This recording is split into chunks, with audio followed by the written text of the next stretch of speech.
There's a concept that I use a lot called weakening consonant sounds. And I think this is a fundamental aspect of American English. But what does that actually mean?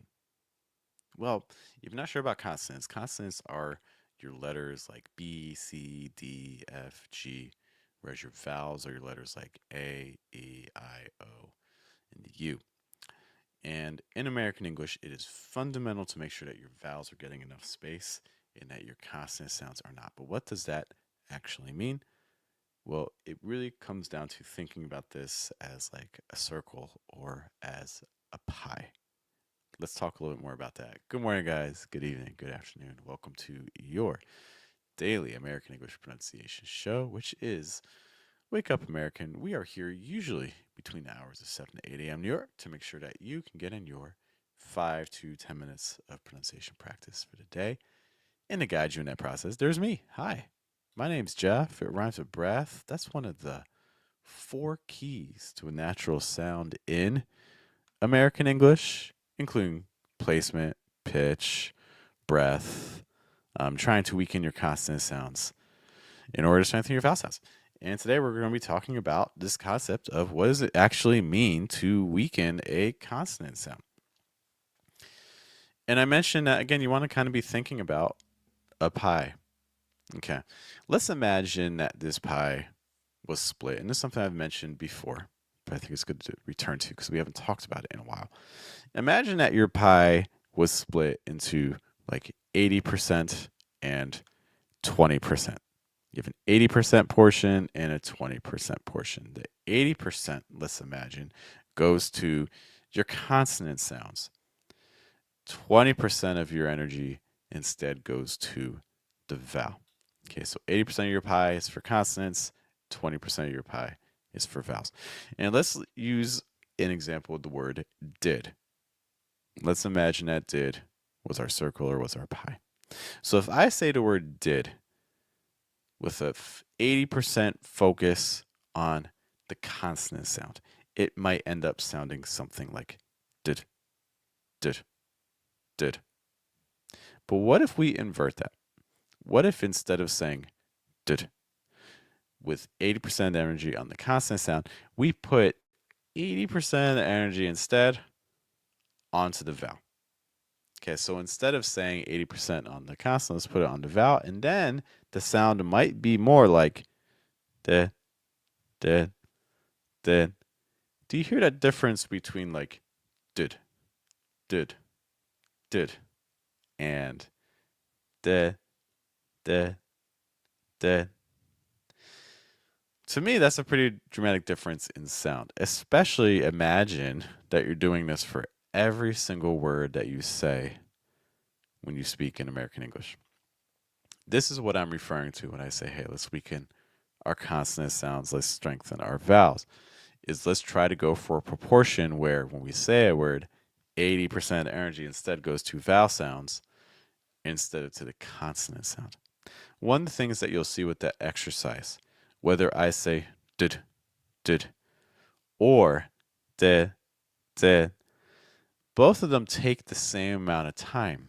The pie doesn't get bigger or smaller for either of those words. The circle is always the same size.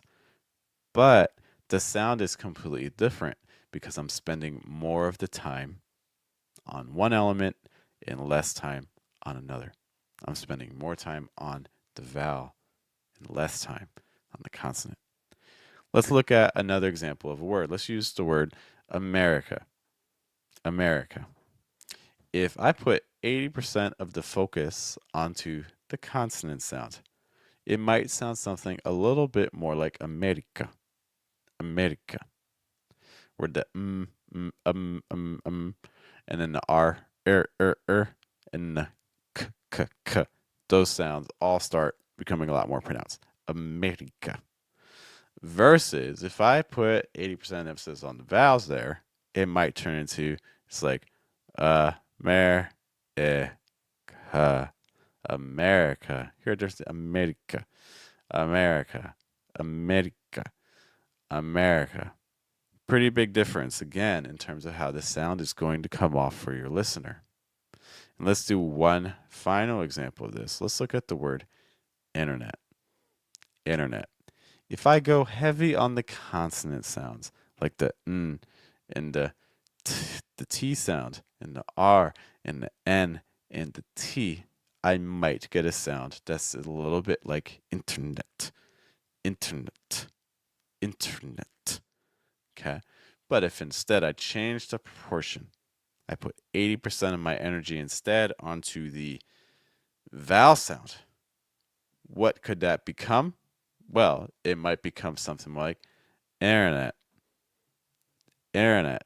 Compare internet and internet. Internet. Internet.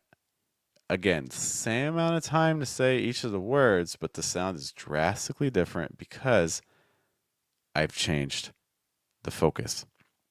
And in fact, let's imagine if we put all of that together into a sentence, perhaps the sentence could end up becoming something like with 80% consonant sounds. Like if I said, did America have internet? Did America have internet?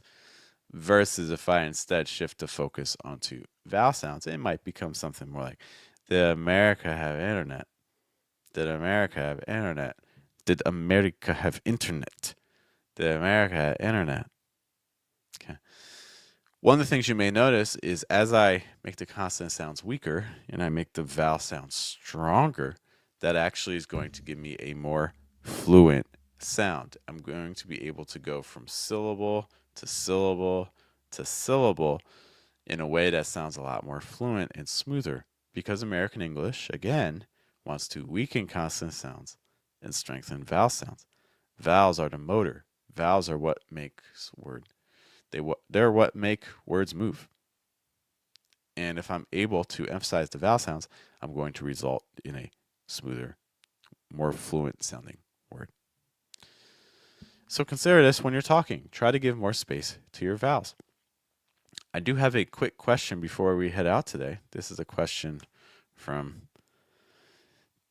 this name is great. Timothy. I'm guessing it's going to be one of those. Thanks for hanging out with us today.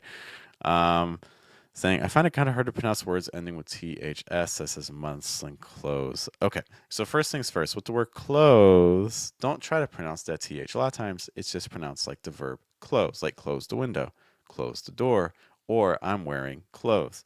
Okay, so I wouldn't worry about the TH in that word in particular. But for the word months, this becomes a little bit more salient. So for this THS sound, and we have videos talking about THS, but my big suggestion for TH, because it gets back into this argument we were just talking about before. We don't want our consonant sounds to be too heavy. For this TH, what I really recommend is taking the tip of your tongue and don't touch the middle of your teeth. Don't do like a don't do that. You don't want to see your tongue. Hide your tongue.